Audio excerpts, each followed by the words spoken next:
Oui, présentez-vous. Oui, salam alaikum. Man la Lamine Gueye, coordonnateur République des valeurs ici à Pikine. Dama ñëw fii pour représenter Thierno Alassane Sall ci yëg gi mu yëg ndog gi daal Pikine ñëwaat fi aussi en tant que doomu Pikine di wax ne vraiment sama xol dafa naqari torop parce que fi lañ juddoo yaroo fi màggee fi mais lu mel ni mosuñu ko gis benn taw booy seet moo fi taw am ay nit ñu fi dëkk ñoo xam ne seen bakken xajoon na ci te lenn waralu ko lu dul arène nationale bi da ngay gis ne rek sérieux amu ci parce que liggéey bu toll nii boo koy def dina am au minimum lu ñuy wax étude d'impact environnemental et cela montre que ça n'a pas été fait ndax dañ baare ndox mi nga xam ne moo doon dem ci dex gi boo ko baaree suñu autorités yi faale wuñu population bi li leen amaloon soxal njariñ mooy ñu tabax arène ba fee mën ko campagner mën ko pique pour ko réew léegi nag maa ngi visité ñi naan man sama bakken mënoon na ci xaj sunu bien yëpp ñàkk nañ ko sunu matelas yi dem na sunu yére yi noonu commerce yi fi amoon yëpp dem na te autorités yi lijjanti wuñ ko sax sànq ñu ngi may wax ne sànq yaa ngi ministre qui est venu ici ñu ngi koy wax arène bi moo ko waral mu mer ne dafa gedd dem dans quel pays nous sommes donc dafa metti non seulement sax ay politiciens lañ parce que dañoo jug pour politique def dara defal réew mi dara mais dafa metti encore surtout ñun ñi nga xam ne ay doomu Pikine lañ te Pikine ku ko xam mag ñi dañ naan la 56 52 lañ fi ñëw ba tey kon ñëpp xamante ñëpp nekk benn ñëpp bokk kon lii bu dalee ci kenn rek daf ñuy metti c'est écœurant donc di wax ne daf ñuy renforcer rek suñu engagement politique ñu wane on a raison ñoo am dëgg dugg ci politique parce que lii politiciens yi bu doon fii lañ dëkk wala seen yaaya ngi fi wala seen papa ngi fi gëw ma ne dina demee nii. Alors en tant que doomu Pikine pour yow lan mooy saafara bi. non saafara bi mooy que ne premièrement mooy urgence bi xool woo technicien yi xawal xaalis bi ci jar nga xam ne fii déjà dootul taawati parce que defuñu dara nii mais ñi fi dëkk boo leen laajee dañ naan la suñu bakken xajoon na ci donc comme ñun yoruñu pouvoir ñi yor pouvoir la ñuy interpeller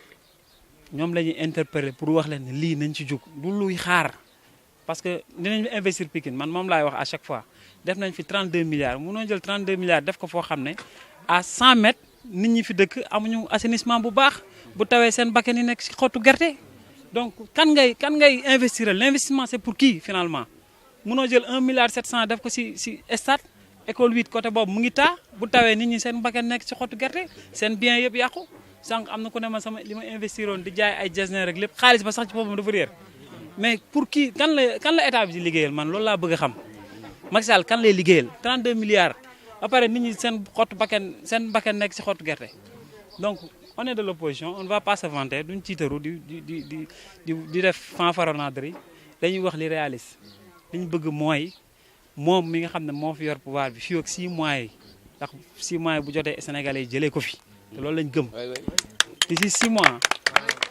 lii mënul xaar bu tawaatee danger bi fi nekkoon moo fi nekkaat en attendant nag Thierno Alassane Sall mi nga xam ne moom lañ yaakaar c'est l'homme de valeur nga xam ne moom la Sénégalais gëm ne mën na changer réew mi mu ñëwoon nag y aura des assainissement yoo xam ne au niveau national Pikine dina ci am wàllam parce que ay doomu Pikine ñu ngi ci ginnaawam di ko liggéeyal. lan moo ci nar a xaar. non la xam nga loolu sax da ngay wax ñi fi dëkk léegi am na femme ku ñu laaj léegi la ci pexe mu ne Macky Sall bu fi ñëw dañ ko teeru brassard rouge xam nga ñun ce qui nous concerne ñun République des valeurs déjà ñu ngi xalaat aide boo xam ne dañ leen ko defaral aide bi maanaam déjà ñoom nee nañ seen matelas yi dem na seen yére yi ak leneen ñun li ñu parce que dañuy wax ne li ñu yéene askan bi suñu poste antanu ko kon dañuy xool li suñu poste antan ñu jàppalee leen ko mais quant au président Macky Sall nag moom yàlla dafa def ne yàlla daf ñoo nattoo ñu am nguur goo xam ne faalewul nit ñi dégg naa def na benn décret boo xam ne wàcc dindi na Khalifa Sall en tant que maire donc il s'en fiche donc kooku amul leen loo koy defal leen rek lañ mën mooy bu dee deful li nga xam ne moo ci war te xam nañ ne du ko def les populations vont s'entraider d'ici la fin de l'hivernage les populations vont s'entraider d'ici les 6 mois qui nous restent avec Macky Sall après ñu am président bu mel ni Thierno Alassane Sall mu ñëw infrastructure yu réew mi laaj yi Pikine laaj ñu defal ñu ko donc on ne va pas faire autre chose. Alors déjà en français vous avez fait le constat. Oui, on a fait un constat écœurant, c'est vraiment écœurant, c'est vraiment ridicule et c'est écœurant de voir que on est dans un pays où on fait des investissements colossaux de 32 milliards où à côté, on oublie complètement les populations. C'est-à-dire que ce sont des travaux qui sont complètement en déphasage avec les besoins des populations. On ne peut pas comprendre que vous mettez 32 milliards dans un édifice alors qu'à 100 mètres, il y a des populations qui n'ont pas l'assainissement. Quand il pleut, leur vie est en danger, ils perdent leurs biens. C'est écœurant. On ne peut que s'en désoler. Et malheureusement, c'est ce qui se passe dans ce pays. Dans un pays où on met des investissements de 32 milliards, 1,7 milliard pour une mosquée, 1,3 milliard pour un terrain de football, l'assainissement est quasi nul. Le travail, le chômage, on n'en parle plus. On ne devrait même pas parler de chômage, on devrait parler de sans-emploi. Aussi, les infrastructures pour les enseignants, les étudiants et autres, rien n'est fait pour vraiment aller vers le sens des besoins des populations. Et je pense que nous ne pouvons que nous en désoler. C'est écœurant en tant que fils de Pikine. C'est pourquoi je me dis que nous avons toujours, chaque jour que Dieu fait, nous trouvons des raisons de plus pour dire que nous avons raison, nous devons, c'est un impératif pour moi, d'entrer en politique. Parce que nous devons, c'est un devoir, c'est une nécessité.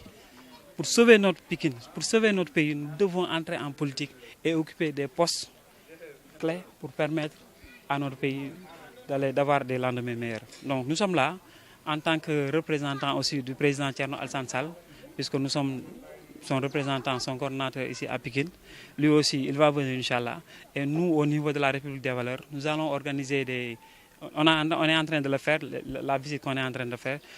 Au sortir de la visite, nous allons organiser peut-être des dons pour permettre aux populations de se soulager un peu face à leurs difficultés qu'ils sont en train de vivre. Et encore une fois, on ne peut que s'en désoler et c'est écœurant. En tant que Pikinois, nous qui sommes nés ici, nous n'avons jamais vu des inondations d'une telle ampleur. Jamais.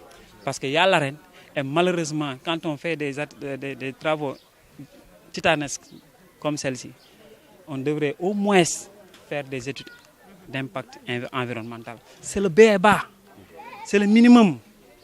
Ça montre que... La situation montre qu'il n'y a pas eu d'études. Vous constaterez de vous-même. Vous constaterez de vous-même. Même les enfants vous diront que... Il y a une dame qui me disait tout à l'heure, depuis 9 ans qu'on est ici, il n'y a jamais eu d'inondation. Pourquoi? On vient de faire l'arène, aujourd'hui il y a l'inondation.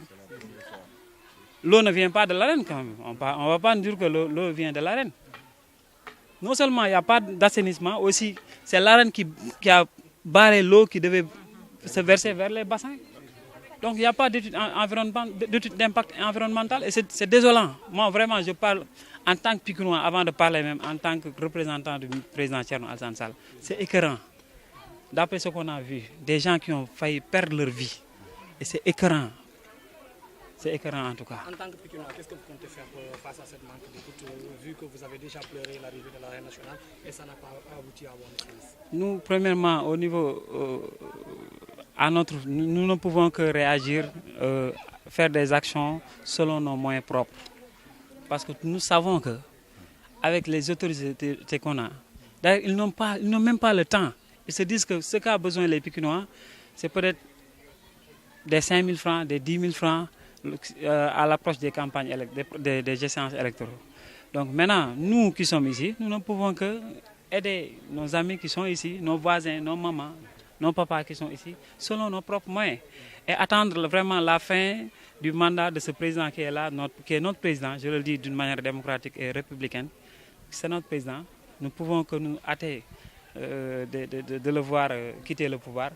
Et avec Thierno Alassane Sall, nous qui sommes des Pikinois, qui sommes derrière lui, nous allons l'assister et vraiment pour définir les besoins de Pikine et du Sénégal en général. Merci beaucoup. Voilà, merci beaucoup. Merci.